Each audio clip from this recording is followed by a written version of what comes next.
Bismillahirrahmanirrahim. Assalamualaikum warahmatullahi wabarakatuh. Ya, sobahul khair. Selamat pagi anak-anak semua.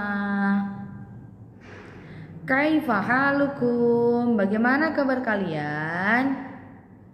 Ya, alhamdulillah jika tetap dalam keadaan semangat dan sehat tentunya. Oke. Ya, alhamdulillah hari ini kita dapat bertemu kembali, kita dapat bertegur sapa kembali ya dengan saya Ibu Sabrina Esriadi ya. Tapi terdapat sedikit perbedaan dari pertemuan-pertemuan kita sebelumnya, karena pertemuan kita sebelumnya adalah membahas tentang materi pelajaran bahasa Arab. Betul. Nah, tapi pertemuan kita kali ini akan membahas tentang materi pelajaran Al-Quran. Betul ya, sudah ada di judulnya, pembahasan tentang Al-Quran gitu. Oke. Nah, langsung saja kita masuk ke materi. Tapi sebelumnya mari kita mulai pertemuan kita hari ini dengan membaca basmalah bersama-sama. Bismillahirrahmanirrahim. Ya, pembahasan kita kali ini akan menghantarkan kita kepada judul menjadi muslim yang toleran dan menjauhi kekerasan ya. Jadi menjadi muslim yang toleran dan menjauhi kekerasan. Bagaimanakah caranya? Apakah itu toleran? Apa yang dimaksud toleran? Kalau gitu gimana sih harus menjadi toleran? Nah, nanti kita akan bahas di pertemuan kita kali ini gitu ya. Selain tentang toleransi, kita juga akan membahas tentang kekerasan. Sebenarnya apa sih yang dimaksud kekerasan? Sebenarnya boleh nggak sih kita lakukan kekerasan? Nah, itu juga akan kita bahas di materi kita hari ini. Oke. Nah, alhamdulillah kemarin sudah ya walaupun memang ada beberapa yang belum mengumpulkan tugas, tapi alhamdulillah sebagian besar sudah, yaitu tugasnya tentang pengertian toleran. Betul, kemarin saya sudah memberikan tugas tentang apa sih sebenarnya toleransi, bagaimana sih bentuk toleransi itu, contohnya seperti apa sih. Nah, iya kan? Dan alhamdulillah sebagian besar anak-anak sudah memberikan jawaban, dan alhamdulillah sebagian besar jawabannya memuaskan. Tapi ternyata ada sebagian besar yang jawabannya masih sedikit belum memuaskan gitu. Kenapa belum begitu memuaskan? Karena ternyata jawabannya bukan berdasarkan hasil pemikiran sendiri, karena jawabannya masih berdasarkan, iya betul, Mbah Google ya. Tapi tidak apa-apa, alhamdulillah sudah mau ngirim tugas. Tapi ya jangan diulangin lagi. Alhamdulillah saya sudah tahu nama-namanya siapa-siapa saja. Jadi saya mohon untuk nama-nama yang tidak usah saya sebutkan ini, jangan lagi nyari di Google. Oke, kalau memang ada tugas pendapat sendiri, silakan kemukakan pendapat kalian gitu. Tapi kalau nanti memang ada tugas yang bilang tolong cari di Google atau tolong cari di buku manapun itu pengertian tentang ini atau apa yang dimaksud dengan ini, nah baru kalian boleh nyari di Google ataupun nyari di buku. Tapi kalau mengemukakan pendapat, ya kalian harus mengemukakan pendapat kalian. Betul. Oke, kita kembali lagi ke judul kita hari ini. Malah pembahasannya jadi kemana-mana, mohon maaf ya. Oke. Nah, menjadi muslim yang toleran dan menjauhi kekerasan. Oke, rincian yang akan kita bahas bersama tentang judul ini adalah, atau kompetensi dasarnya adalah, yang pertama, menunjukkan sikap menghormati pendapat orang lain. Nah, nanti setelah kita belajar ini, kita semua harus tahu gimana sih caranya menunjukkan kalau kita tuh ternyata menghormati pendapat orang lain. Gimana sih kita tuh menunjukkan sikap rukun dengan teman dan orang lain ya, poin 2 ya. Nah, itu ya. Jadi nanti setelah belajar ini kita harus bisa menunjukkan bahwasanya kita menghormati pendapat orang lain, dan kita juga harus rukun terhadap manusia lain, baik itu teman, baik itu tetangga, baik itu masyarakat, baik itu orang tua, guru ataupun yang lainnya gitu ya. Nah, selanjutnya selain 2 poin di atas, kita juga akan menganalisis tentang Quran surat Yunus ayat 40 sampai 41 dan Quran surat Al-Maidah ayat 32. Kenapa yang dipilih Quran surat Yunus dan Quran surat Maidah ayat sekian dan sekian? Iya, karena memang ayat ini yang akan membahas atau menghantarkan kita ke dalam pembahasan toleransi dan larangan tindakan kekerasan gitu ya. Selanjutnya nanti kita juga akan membaca dan mendemonstrasikan hafalan dalil terkait ya. Nanti jadi saya bacakan dulu, kemudian nanti insya Allah akan saya berikan tugas kepada anak-anak tentang dalil terkait atau tentang dalil ini gitu ya. Selanjutnya menyajikan keterkaitan antara kerukunan dan toleransi. Menyajikan keterkaitan antara kerukunan dan toleransi sesuai dalil terkait gitu ya. Oke, langsung masuk saja ke pembahasan kita. Nah, nih, jadi karena memang yang akan kita bahas adalah tentang toleransi dan menjauhi kekerasan, maka kita harus tahu dulu pengertian apa itu toleransi dan apa itu kekerasan ya. Jadi kita bahas dulu pengertian keduanya ya. Yang pertama adalah pengertian toleransi ya. Toleransi secara umum adalah sifat dan sikap menghargai, membiarkan, membolehkan pendirian, pendapat, pandangan yang berbeda atau bertentangan dengan dirinya. Intinya, toleransi secara umum itu kita membiarkan begitu saja pendapat orang lain atau pemikiran orang lain atau pandangan orang lain. Kalau orang lain itu nganggep angka yang ada di papan tulis itu 9, ya udah nggak apa-apa. Kalau kita menganggapnya itu 6 sedangkan orang lain menganggapnya 8, ya udah nggak apa-apa. Jadi itu namanya toleransi ya. Jadi kalau secara umum itu kita membiarkan pendapat mereka. Kita ya udah pokoknya dia bilang 9, saya bilang 6, dia bilang kucing, saya bilang tikus misalnya, ya udah itu pendapat kita masing-masing kan, dan kita membiarkan perbedaan pendapat itu. Jadi itu namanya toleransi. Kayak misalkan saya lebih suka makan pakai tangan, soalnya lebih gampang dicerna dan sunnah misalkan. Tapi ada orang lain yang lebih suka makan pakai sendok. Ya kita biarkan saja. Orang memang itu pendapat dia, orang memang itu cara pandang dia, orang memang itu pilihan dia dalam makan, ya kita biarkan gitu. Nah, itulah namanya toleransi ya. Jadi tidak mengganggu, tidak mengusik, tidak mencela pendapat orang lain atau pandangan orang lain atau hal-hal yang diinginkan oleh orang lain, selama itu memang tidak menyimpang dari aturan agama dan norma asusila atau manusia gitu ya.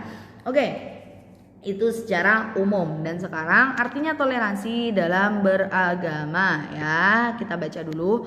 Dalam beragama, toleransi berarti menahan diri untuk tidak mengganggu peribadahan penganut agama lain ya, tidak mengganggu peribadahan agama lain. Namun ada ini ya, ditekankan di sini, saya tekankan di sini. Namun juga tidak mengikuti peribadahannya ya. Nanti kalau ada bilang, "Bu, saya toleransi, terus saya ikut Natalan di dalam gereja." Nah, itu salah. Kenapa salah? Karena di sini toleransi dalam beragama adalah ada 2 poin yang memang harus berjalan selaras dan harus selalu dipegang. Ya, poin pertama adalah tidak mengganggu peribadahan agama lain. Poin yang kedua, tidak mengikuti peribadahan yang mereka jalankan ya. Jadi dalam beragama toleransi itu harus memiliki 2 poin ini, harus selalu jalan bersama, tidak mengikuti dan tidak mengganggu, tidak mengganggu dan tidak mengikuti. Nah, itulah toleransi dalam beragama. Jadi kalau ada yang bilang, "Bu, kalau gitu ngucapin selamat Natal boleh atau tidak?" Tidak ya. Jadi mengucapkan selamat Natal, ikut serta merayakan perayaan Natal, ikut serta dalam merayakan perayaan hari-hari besar lainnya, itu tidak boleh ya, tidak boleh. Kenapa kok tidak boleh? Iya, karena secara tidak langsung ketika kita mengucapkan atau kita mengikuti secara tidak langsung berarti kita juga mengimani atau kita juga percaya atas peribadahan yang dia lakukan gitu. Kalau memang kita toleransi, Bu, kalau gitu kalau kita toleransi terus pas tanggal 25 Desember apa yang harus kita lakukan? Perilaku apa yang harus kita perbuat? Nah, kalau misalkan nanti tanggal 25 Desember kok ada tetangga kalian atau teman kalian yang memang beragama Nasrani, yang harus kalian lakukan adalah tetap berdiam diri di rumah dan melakukan aktivitas kalian seperti biasa, ya.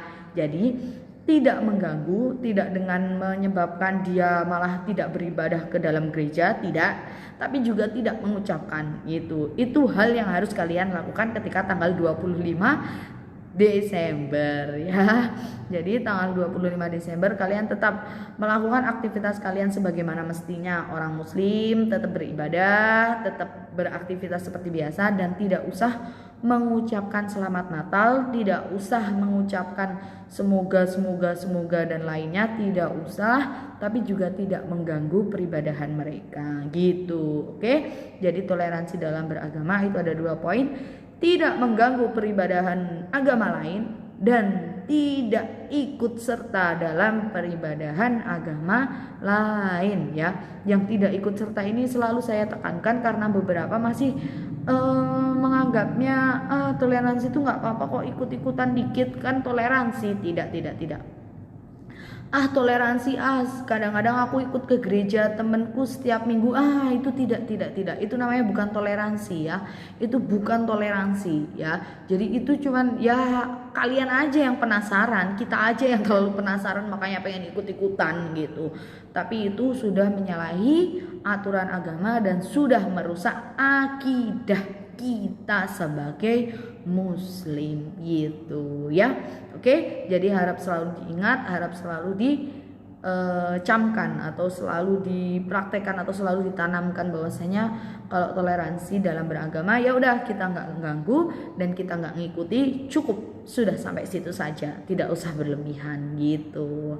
Nah kalau Lebaran kita boleh nggak Bu ngasih kupat ke mereka? Boleh ya. Jadi kita tidak mengharapkan juga mereka ikut serta merayakan agama kita, tidak. Tapi ketika kita bisa berbagi, ketika kita bisa memberi ya sudah, berikan saja, tidak apa-apa. Tapi kalau misalkan Natalan nanti mereka ngasih makanan ke kita, boleh nggak Bu? Ya boleh, orang makanan kan, makanan silakan dimakan. Tapi kalau misalkan kok makanan itu nanti berisikan hal-hal yang misalkan mengandung hal-hal haram atau lain-lain, ya jangan dimakan. Gitu aja, cukup sudah sampai situ gitu. Oke? Ya, paham ya tentang toleransi beragama. Nah, kalau gitu sekarang kita lanjut pengertian kekerasan ya. Nah, kekerasan di sini diartikan sebagai penyerangan pada kebebasan atau martabat seseorang ataupun kelompok ya. Jadi kalau sampai ada orang kok menyerang terhadap kebebasan dan martabat orang lain ataupun kelompok lain, itu namanya dia melakukan tindak kekerasan, betul ya.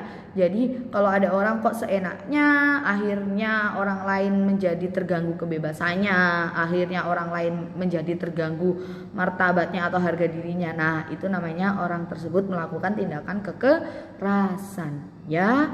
Nanti tapi emang kekerasan akan terbagi lagi menjadi banyak hal, ada kekerasan fisik, kekerasan mental, ada kekerasan banyak hal lagi. Apalagi masa kini banyak kita dengar di televisi kekerasan mental, kekerasan psikis, kekerasan fisik, banyak sekali ya pembahasannya. Tapi kalau secara umum kekerasan adalah penyerangan terhadap kebebasan dan martabat orang lain atau manusia lain gitu. Oke, sampai sini dapat dipahami ya. Nah, kalau memang sudah dapat dipahami, kita lanjut ke slide selanjutnya ya. Nah, ini nanti tentang toleransi dan menjauhi kekerasan. Itu nanti akan ada beberapa ayat Al-Quran dan beberapa hadis yang menjadi landasan kita ya. Jadi dalam Islam itu tidak semata-mata semuanya hanya melalui logika, tidak semata-mata semuanya hanya melalui pemikiran manusia semata, tidak. Tapi tetap harus ada ayat Al-Qurannya dan tetap harus ada hadisnya. Nah, disinilah nanti kita semakin dijelaskan atau semakin ditekankan. Kenapa sih kok kita nggak boleh mengucapkan selamat Natal pada agama Kristen? Kenapa sih kok kita harus berbuat baik? Kenapa kok kita tidak boleh berbuat kekerasan? Nah, ini nanti akan kita bahas di 2 ayat Al-Qur'an ini dan 2 hadis ini gitu. Oke. Jadi ada Quran surat Al-Maidah ayat 32, Quran surat Yunus ayat 40 sampai 41, hadis tentang toleransi dan hadis larangan tindak kekerasan gitu ya. Oke, langsung masuk saja. Nah, pembahasan kita pertama ini nanti akan tentang Quran surat Yunus ayat 40 sampai 41. Betul, Quran surat Yunus ayat 40 sampai 41. Nah, nanti dalam Quran surat Yunus ini apa saja yang akan kita bahas? Nih, di sini sudah ada 4 poin ya. Jadi yang pertama yang akan kita bahas adalah bacaan ayat, yang kedua arti ayat, yang ketiga hukum tajwid, yang keempat adalah perilaku yang sesuai dengan ayat. Jadi nanti kita bahas gimana sih harusnya seorang muslim itu berbuat kalau memang sesuai dengan Quran surat Yunus. Bagaimanakah tindak tanduk tutur kata kita agar sesuai dengan Quran surat Yunus ayat 40-41 ini. Nah, akan kita bahas di sini nanti, oke? Nah, yang pertama ini ada teks Al-Quran atau ayat Quran surat Yunus ayat 40 dan 41. Saya bacakan dulu ya. A'udzu billahi minasyaitonir rajim. Bismillahirrahmanirrahim. Wa minhum may yu'minu bih wa minhum may yu'minu bihi wa minhum man la yu'minu bih. Man la yu'minu bihi wa rabbuka a'lamu bil mufsidin. Wa in kadzabuka faqul li 'amali wa lakum 'amalukum antum bari'una mimma a'malu wa ana bari'um mimma ta'malun. Shadaqallahul 'azim. Ya.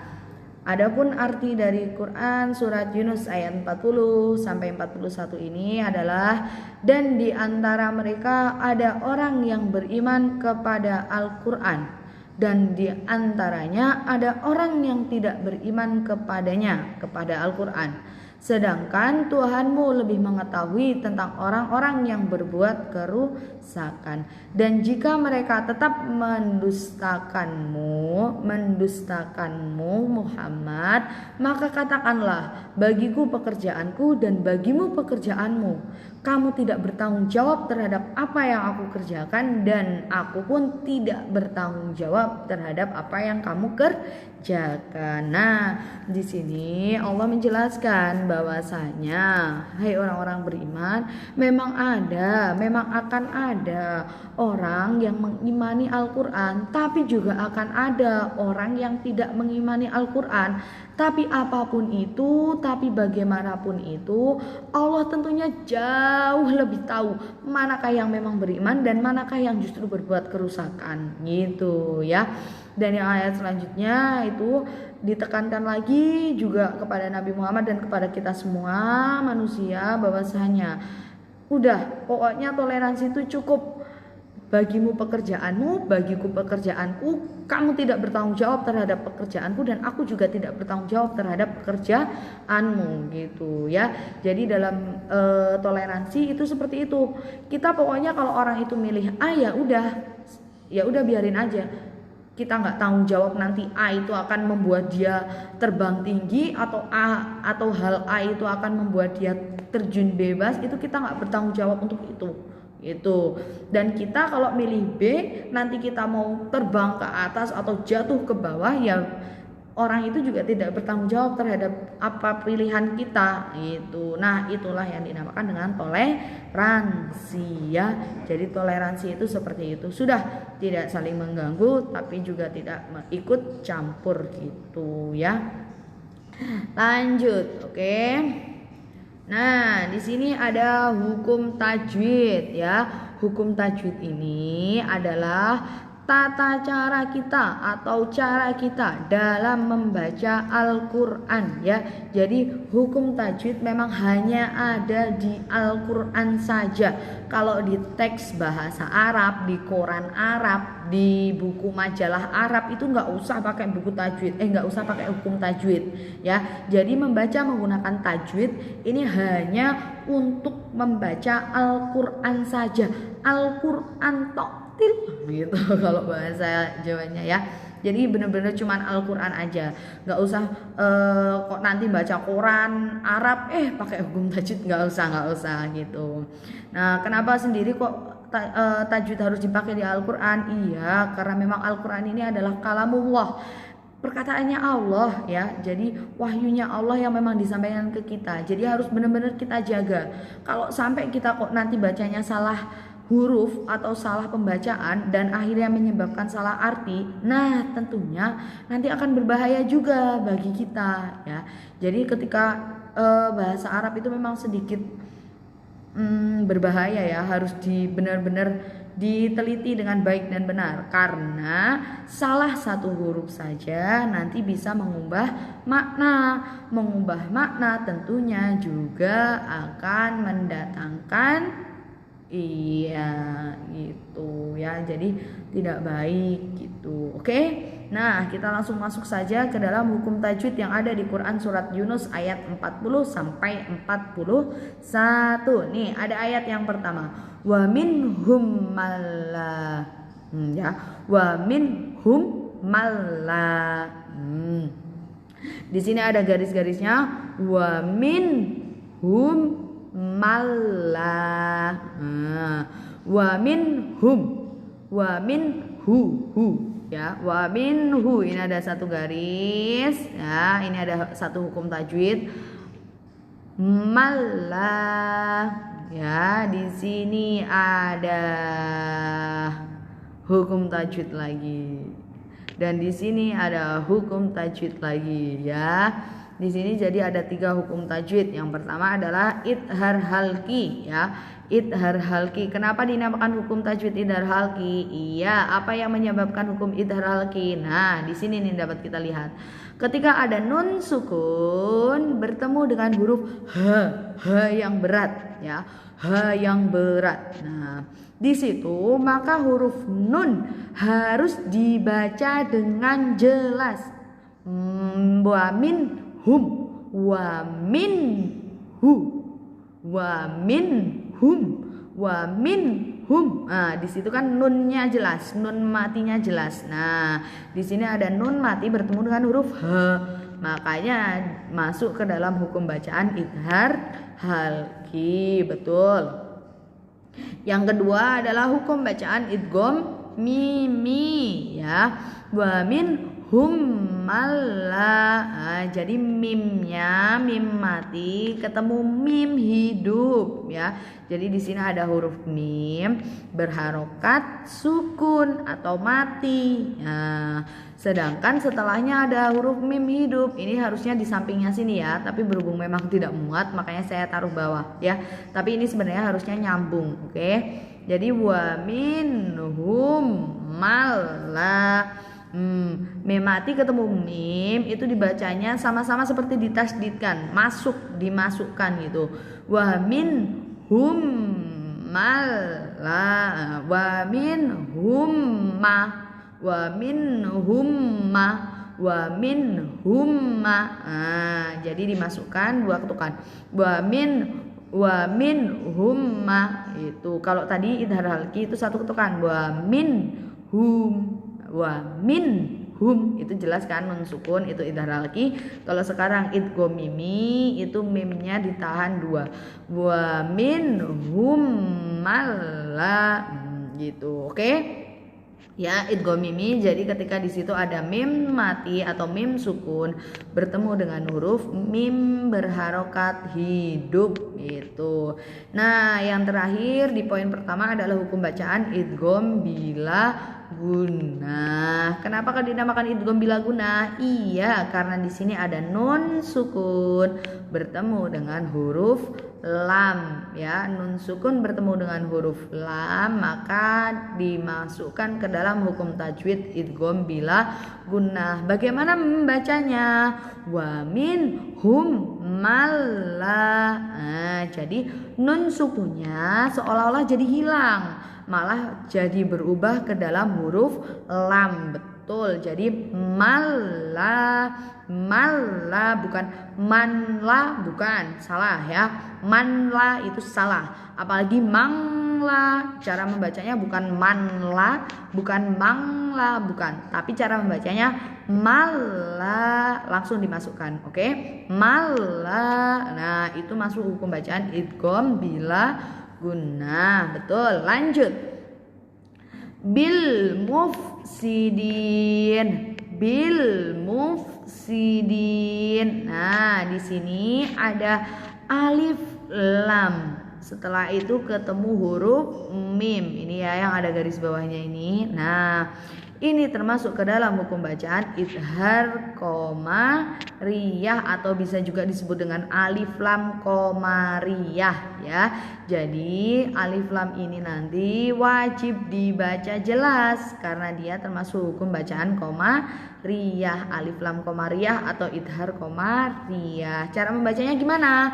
Bil mufsidin, bil mufsidin. Nah, jelas kan lamnya, jadi itu wajib dibaca dan itu termasuk ke dalam idhar qamariyah. Selanjutnya mufsidin. Nah, dibaca panjang ya. Mufsidin baru dimatikan. Itu masuk ke dalam hukum bacaan mad arid li sukun. Kenapa dinamakan mad arid li sukun? Iya, karena di sini ada mad tobi'i atau mad yang panjang. Insya Allah anak-anak sudah paham itu apa mad tobi'i karena sudah kita pelajari ya. Ada mad tobi'i itu ada huruf da kasroh, berharokat kasroh bertemu dengan ya mati. Dia kan panjang. Nah, kalau panjang ini saja ini namanya mad tobi'i. Tapi berhubung dia terletak di akhir kata dan setelahnya ada huruf satu yang dia sendirian dan tidak panjang, makanya dia dinamakan ke dalam hukum bacaan mad arid li sukun. Betul. Cara membacanya gimana? Membacanya panjang ya. Mufsidin baru dimatikan. Mufsidin ya. Jadi ini yang kedua adalah cara membacanya idhar qamariyah dan mad arid li sukun. Idhar qamariyahnya lamnya dibaca jelas, mad arid li sukun dibaca panjang. Betul. Contoh membacanya bil mufsidin itu ya. Sampai sini insyaallah dapat dipahami, oke? Oke, next ke selanjutnya. Fakulli. Di sini ada hukum bacaan idgham mutamasilain. Kenapa dinamakan idgham mutamasilain? Iya, karena ada dua huruf yang serupa tapi salah satunya berharokat sukun sedangkan setelahnya berharokat hidup. Kayak ini tadi yang mim ketemu mim ini juga bisa sebenarnya dinamakan idgham mutamasilain, tapi lebih sering kita dengar dengan nama idgham mimi karena memang khusus ini ya, khusus karena memang hukum mim sukun itu ada sendiri, makanya dia termasuk ke dalam idgham mimi. Tapi sebenarnya secara umum jika nanti ada apapun itu huruf hijaiyah, kalau dia kok dua huruf yang sama dan sebelumnya hurufnya sukun atau mati sedangkan setelahnya adalah huruf hidup, maka dia termasuk dalam hukum bacaan idgham mutamasilain. Betul ya. Cara membacanya biasa saja seperti ditasydidkan. Jadi fakulli gitu ya. Fakulli itu cara membacanya. Jadi seolah-olah ada huruf tasdid, bukan huruf tapi ada tanda tasdid di atas huruf lam, tapi padahal tidak ya. Fakulli gitu. Itu idgham mutamasilain. Nah, kita lanjut ke yang selanjutnya. Yang selanjutnya ada hukum bacaan bari mimma. Nah, itu kalau kita membaca menggunakan hukum tajwid. Bari mimma. Nah, di sini ada hukum bacaannya matobi ini. Matobi itu ya, biar lebih jelas. Matobi ketika ada ro, huruf ro berharokat kasroh, kemudian setelahnya huruf ya berharokat sukun. Akhirnya dia wajib dibaca panjang dan namanya matobi, betul. Nah, hukum yang kedua adalah idgham bigunah. Kenapa dinamakan idgham bigunah? Karena di sini ada tanwin atau tanda yang double di atas huruf hamzah ya. Di sini di atas huruf hamzah ada domatain atau tanwin bertemu dengan huruf mim. Nah, maka dinamakan idgham bigunah. Betul. Cara membacanya gimana? Cara membacanya tanwinnya tidak dibaca dengan jelas gitu, tidak, tapi dimasukkan ke dalam huruf mimnya ya. Jadi bukan bacanya bariun, bukan bariun, itu salah ya. Yang benar barium. Nah, jadi dimasukkan dua ketukan. Barium ya. Dengung ditahan dua ketukan ya.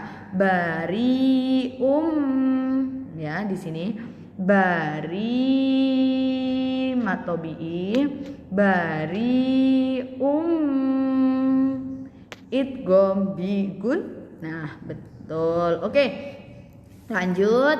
Yang terakhir ada hukum bacaan gunnah. Apa itu hukum bacaan gunnah? Ya, hukum bacaan gunnah adalah ketika nanti ada mim berharokat tasdid ya. Mim yang belakang bukan mim yang depan. Kalau mim yang depan ini masuk ke dalam idgham bigunnah, kalau mim yang belakang ini baru masuk ke dalam gunnah ya. Gimana cara membaca gunnah? Gunnah juga dimasukkan dengan tasdid dua harokat atau dengung ditahan dua ketukan. Bari mimma ya. Bari mimma. Oke. Nah, sampai di sini insya Allah dapat dipahami ya. Lanjut ke yang terakhir yaitu adalah wa in kadzabuka. Nah, ini yang sering kita temui ya, yaitu ifa hakiki. Betul, ifa hakiki adalah hukum tajwid di mana ketika ada nun sukun atau tanwin bertemu dengan beberapa huruf, pokoknya ada 16 huruf banyak, salah satunya adalah huruf kaf. Betul ya, jadi dia wajib dibaca dengung. Jadi bukan wa in, bukan wa ik, bukan, tapi wa in kadzabuka. Betul ya, jadi dibacanya dengung dua ketukan, ditahan dua ketukan panjang ya. Oke, sampai sini insya Allah bisa dipahami ya tentang tajwid Quran surat Yunus ayat 40 sampai 41. Oke, kalau bisa kita langsung next ke selanjutnya. Nah, yang selanjutnya ini ada perilaku yang sesuai dengan ayat Quran surat Yunus ayat 40 dan 41. Nah, apa saja perilaku yang sesuai? Yang pertama adalah mengamalkan ajaran toleransi menurut Islam. Yang kedua, tidak memaksakan keyakinan namun tetap menjalankan fungsi dakwah. Yang ketiga, berbuat baik kepada seluruh umat manusia. Yang keempat, menjunjung nilai persaudaraan. Yang kelima, memahami dan mengerti bahwa perbedaan bukan berarti harus bermusuhan ya. Mengamalkan ajaran toleransi menurut Islam. Tadi yang sudah saya ulang berkali-kali ya. Kita tidak mengganggu dan kita tidak mengikuti ajaran agama lain. Yang kedua, tidak memaksakan keyakinan namun tetap menjalankan fungsi dakwah. Nah, ini poin di sini nih. Perilaku yang sesuai itu kita tidak memaksa orang lain untuk memeluk agama Islam, itu kita tidak boleh memaksa. Tapi tidak memaksa itu bukan berarti terus kita tidak berdakwah untuk menyebarkan Islam, itu tidak.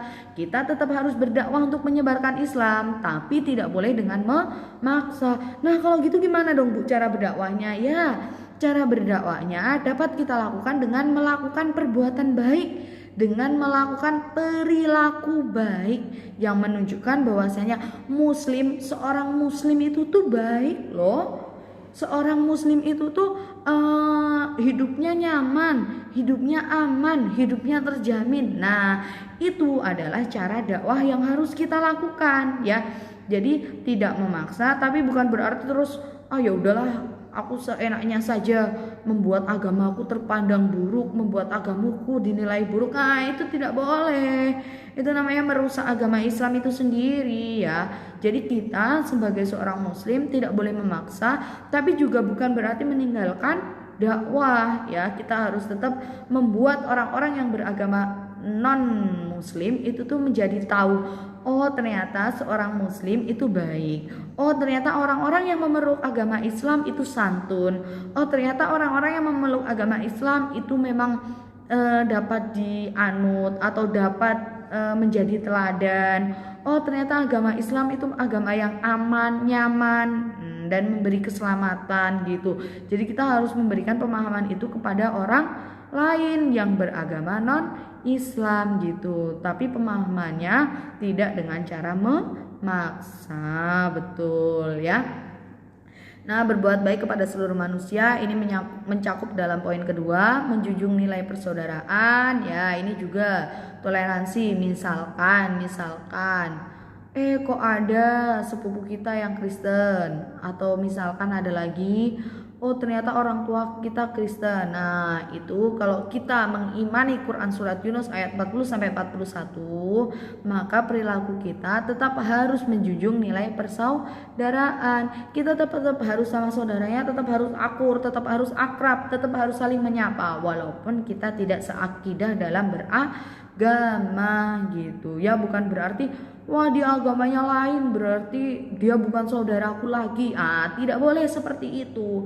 Bahkan Nabi Muhammad SAW pun memberikan contoh kepada kita agar kita tetap bersikap atau bersopan santun kepada saudara kita ataupun keluarga kita ataupun orang yang lebih tua dari kita yang memang bukan beragama Islam atau bukan seorang muslim gitu ya. Selanjutnya, memahami dan mengerti bahwa perbedaan bukan berarti harus bermusuhan. Kita harus paham kalau kita memang beda, ya udah nggak apa-apa. Bukan berarti wah dia beda harus diajak perang, tidak sama sekali ya. Perang hanya untuk mereka yang memang mengancam dan mengganggu ya. Jadi perang hanya untuk melindungi diri, bukan untuk memaksakan kehendak, bukan untuk menyamakan segala macam pendapat ya. Itu beda, oke? Nah, dapat dipahami ya sampai sini tentang perilaku yang sesuai dengan Quran surat Yunus ayat 40 dan 41. Oke, next. Nah, selanjutnya yang akan kita bahas adalah hadis riwayat Ahmad tentang toleransi. Nah, pembahasannya tadi kalau ayat Al-Quran itu ada 4 pembahasan ya. Ada teks ayatnya, artinya, tajwidnya, perilaku yang sesuai. Nah, tapi kalau ini sekarang hadis hanya ada 3 saja, yaitu teks hadis, arti hadis, kemudian perilaku yang sesuai. Kenapa hanya ada 3? Iya, karena hadis tidak perlu menggunakan tajwid. Betul ya. Oke, kita langsung masuk saja ke dalam teks hadis itu sendiri. A'udzubillahi minasyaitonirrajim. Bismillahirrahmanirrahim. An Ibni Abbasin radhiyallahu anhu maqala.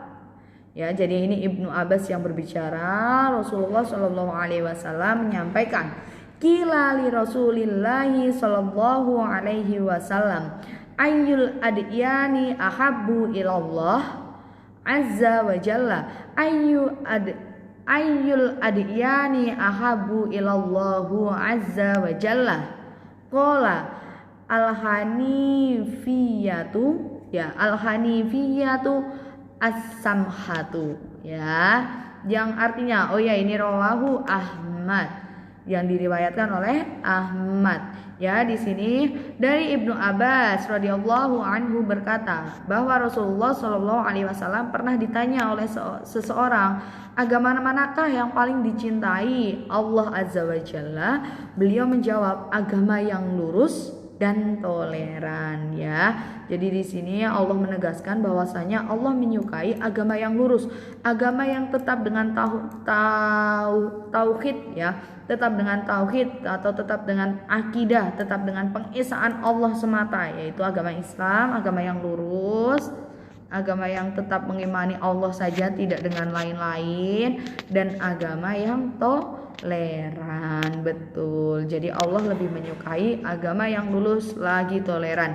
Bukan hanya lurus, bukan hanya toleran, tapi yang lurus dan toleran. Oke. Nah, lanjut ke perilaku yang mencerminkan hadis riwayat. HR itu hadis riwayat ya. Jadi hadis ini diriwayatkan oleh Ahmad. Betul. Hadis riwayat Ahmad tentang toleransi. Jadi perilakunya harus gimana?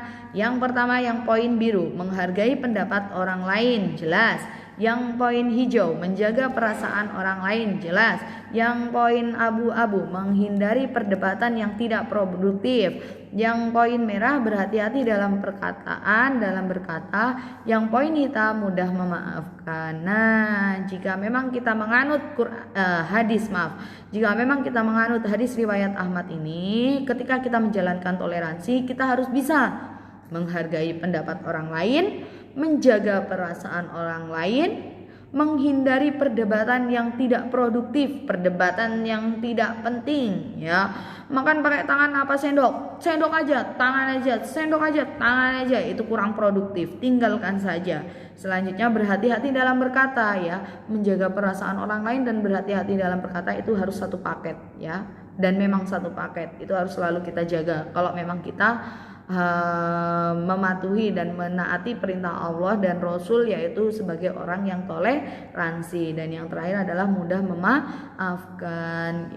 Itu wajib bagi kita yang memang beriman terhadap Allah dan Rasulnya, dan memang kita menganggap orang yang sebagai orang yang toleransi, maka kita harus menerapkan 5 perilaku ini juga selain perilaku-perilaku yang lain gitu ya.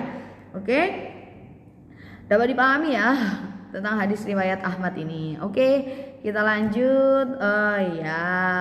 Nah, alhamdulillah kebetulan ini nanti kita sudah sampai di penghujung pertemuan kita ya. Jadi ini ada akhir pertemuan. Di sini ada beberapa poin yang nanti akan kita bahas di pertemuan kita selanjutnya gitu. Nah, pertemuan kita selanjutnya nanti akan membahas apa aja? Nih di sini ada Quran surat Madinah ayat 32, hadis larangan tindak kekerasan, dan yang ketiga pembahasan tentang masalah intoleran. Ya, kalau anak-anak penasaran, anak-anak bisa mulai mencari apa sih sebenarnya intoleran itu, apa sih yang dimaksud dengan intoleran. Gimana sih keadaan Indonesia sekarang yang intoleran itu tuh apa sih gitu ya.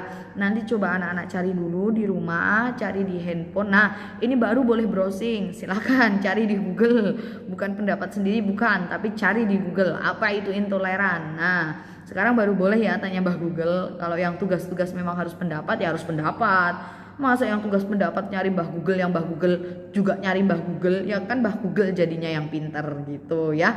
Oke, itu aja. Jadi nanti di pembahasan kita selanjutnya, materi selanjutnya, pertemuan kita minggu depan, kita akan membahas 3 hal ini.